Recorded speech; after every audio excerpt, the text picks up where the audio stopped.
Cruise news time, and well, this is crazy. We have a fifth cruise ship busted for biofoul. Royal Caribbean, they're out there on social media, braggadocious, bragging about the numbers they did in 2020. There's some pretty good numbers, honestly. We have a world cruise that's getting ready to kick off for the first time ever, well, in a special place. Also, there is a cruise line partnering with a dating app so that singles can mingle using technology on the high seas. I've got so many questions about that single life on a cruise ship.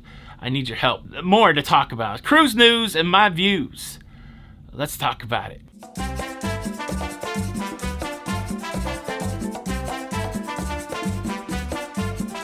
Hey, what's up, everybody? Welcome to La Lido Loca. I'm your host, Tony, here with the latest cruise news and views for your listening and viewing consumption. I'm trying to say that in the nicest, gentlest way possible as not to offend anybody at all in the entire universe. I don't want... it's a gentler Tony today. Is that good for everybody? Who are we kidding? It's cruise news for your face. Please don't take that the wrong way. I think it's just a fun way to say I'm going to talk to you. Oh my gosh. People are wound tight in this world. Fortunately, the majority of you guys are not wound tight, but it's the ones that are wound tight that bother me. I don't know why. It's such a small number. I gotta let it go. Let it go. Let it go. I'm in the Tasman Sea today. My adventure in New Zealand has ended. Probably none too soon because of Cyclone Hale, H-A-L-E. That's the name of it. We are now making our way back to Sydney, Australia, and I'm looking out at the Tasman Sea, and so far the journey has been a little less rough than the journey over. Yesterday was the day, though. Like, I tell you what, again, we all believe in different things, but I was given a gift yesterday. A wonderful, beautiful day in Christchurch, New Zealand. Had a bus tour that took us out to a filming location for The Lord of the Rings, and it was one of the most majestic places I've ever seen in my entire life. A natural majesty that it was emotional, and I can't wait to share the video with you guys. It was so interesting riding through Christchurch, a really wonderful city with a lot going on, devastated by an earthquake in 2011, and really a city that's still struggling with that 10 years on. So it was a heck of a day yesterday. It was a fitting end to this journey. Again, I talked middle of the week about fighting the despair a little bit when things don't go your way, and something that I say to my kids and I say to Jenny and I say to myself is give yourself 30 seconds and your life will change. That's certainly true. Thanks for the day yesterday. It was crazy, but all right, more to talk about that later. I hope you guys have been enjoying the videos from New Zealand. Let me share some cruise news. Cruise news story number one, and this one, again, is fantastical.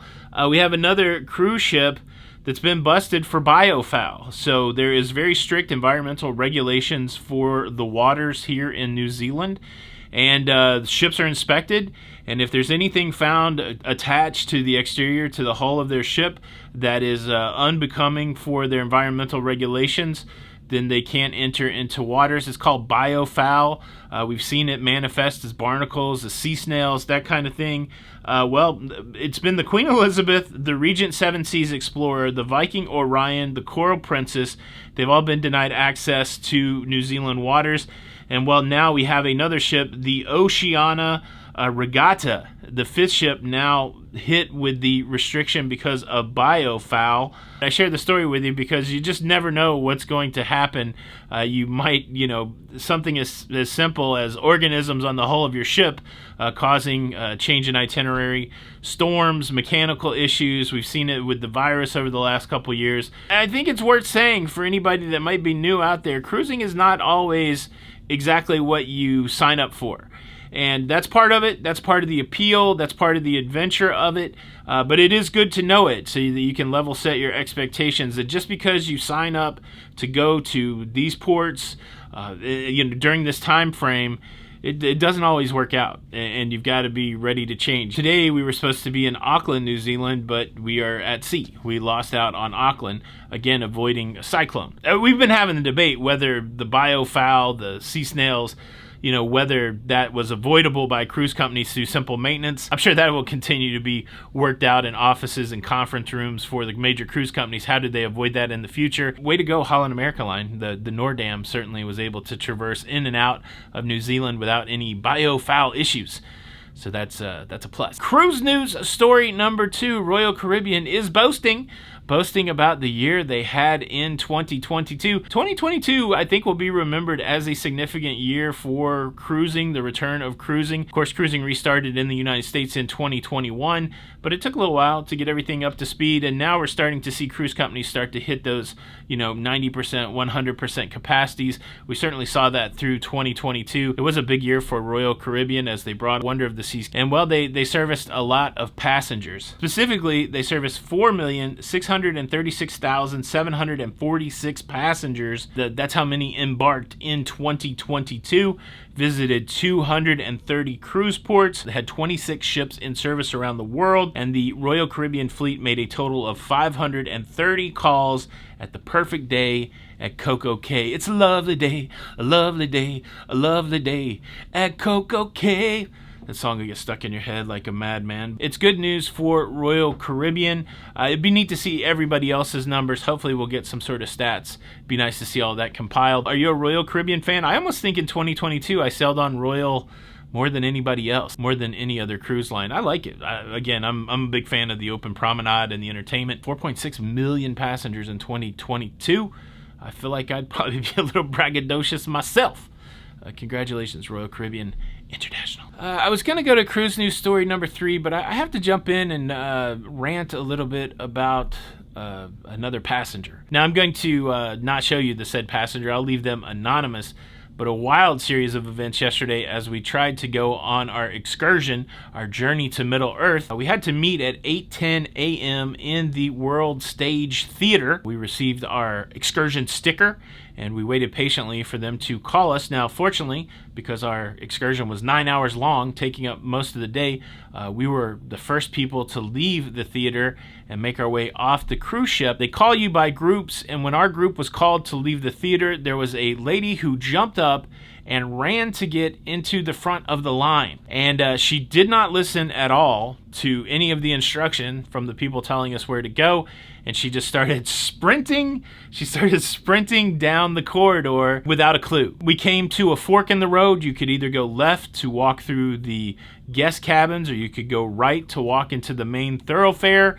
And we were clearly advised to go to the left to the cabins. There was also a sign that said, disembarkation this way, exit this way. And immediately she did not know where she was going. Don and I were second in line, and she started freaking out. Where do I go? Where do I go? It's like, all right, ma'am, we know where to go. We got to go to the left. Just stay with us. We got off the cruise ship, and immediately when we got off the cruise ship, she ran in front of us and just started running down the dock. I kid you not. This was bizarre. I was running a video camera. I don't want to show you this lady, but it was, I was like, is this a plant? Like, is somebody doing this as a joke? She ran down the dock. We came to another fork in the road that said, local shuttle to the left, ship excursions to the right. And she got to that point, and she immediately went to the left away from the ship excursions. But she did see Don and I going to the right toward the, to the buses that we were supposed to get on. And she was just over there flailing her arms like, where do I go? I'm like, I think it's a cautionary tale. I think it's a lesson. It's a teachable moment. If you do not know where you're going, don't be first. I think just fall in line. You're going to get to, this is probably the big cruise tip. When you're going off the cruise ship, get in the middle of the pack, and somebody's going to know where you're supposed to go. But you definitely don't want to lead without any clue at all. Where you're supposed to, that was crazy. It was so bizarre the way it played out. I thought we were being punked. I was waiting for somebody to pop out. I was waiting for Ashton Kutcher to show up and be like, that was wild. That was wild. I got to tell you more cruise news. I got this cruise news story about dating, and I got a lot of questions about being single on a cruise ship, and they're really about hooking up, honestly. So I think maybe we'll wait till the end to have that conversation in case, maybe it's too PG-13 for you. Another cruise news story. We're heading back to Sydney, Australia, and there is a big world cruise kicking off from Sydney, Australia, and because it's kicking off from Sydney, Australia, it is significant. Now, the world cruise that we're talking about is the 139-day Southside Story that's being put on by Silver Sea Cruise Line, specifically on the Silver Sea Silver Shadow. It kicks off this week. The reason it is significant for Silver Sea is it is the first time that they have ever kicked off a world cruise from the Southern Hemisphere. The cruise is kicking off on January the 10th in Sydney. It will finish in Fort Lauderdale, Florida on May the 28th. A mix of destinations: Papua New Guinea. It is going to the Reunion Island, Tasmania, New Zealand, Myanmar, South Africa. And a wild stat that I'm reading here is that approximately 20% of the guests taking this world cruise, it will be their first cruise ever on Silver Sea. That's pretty ambitious, I think. The first time you ever try a cruise line, you're going to do 139 days. I think I could do 139 days. I was talking to the guys in the casino today, and so once I get back home, I'll have been gone for 18 days. And I'm certainly missing home. I'm missing Jenny B. I'm homesick a little bit, but I'm excited about the adventure. And then I did have a couple times last year where I cruised so much in a row that I just wanted a break from cruising, but then that quickly ended. Like 10 days after I got home, I was ready to cruise again. So I was asking the guys on the cruise ship, how about it when you cruise for 6 months at a time and then you get home? How long are you home before you start to really want to get back out on the sea? And they said it's interesting. Like, they don't really think about it much when they get home. This is just one guy's perspective. He doesn't think about it a lot when he gets home, but then once he gets the call or the next contract, once he signs the next contract and he knows the date that he has to cruise again, then he starts ramping up his anticipation to go cruising again. How is it for you guys? Like, do you get to travel a lot? I know a lot of people out there only cruise once or twice a year, so certainly waiting with anticipation for your cruise, that's the best feeling. That's even the best feeling for me when I have a bunch of cruises lined up and there's one a week away. It's still very exciting. But for those that travel a lot, what do you do? How long do you have to be back at your home base before you're ready to go again? It's going to be interesting. I get home on the 15th, and then I have to travel again. I think we're probably going to take off on the 26th. But then I hope to get a big block of time where I stay home, but I probably won't stay home. Pretty interesting about this world cruise leaving for Silver Sea. Now we got to talk about the cruise line that's partnering with a dating app to try to get singles on board ready to mingle. But before I get there, let me quickly invite you to subscribe. If you like staying up to date with everything that's going on in cruising, please consider subscribing with the notification bell on. That way you don't miss out on any of these episodes. And certainly it's labeled a cruise news show, but it's really about that cruise life. It's really a cruise commentary. And so I would invite you to join in and be a part of the conversation. Subscribe, notification bell on. That way you can jump in right when the show comes out every day. Be a part of the notification squad. Hashtag notification squad. A big thank you in advance. All right, Ambassador Cruise Line. Why do we know that name? Well, the Ambassador Cruise Line was the cruise line that had the Ambassador ambiance, the cruise line that canceled the cruise on the very first night of the cruise. Our friend Emma from Emma Cruises on that cruise. You may have seen her video where she got kicked off, and it was because of a lifeboat issue.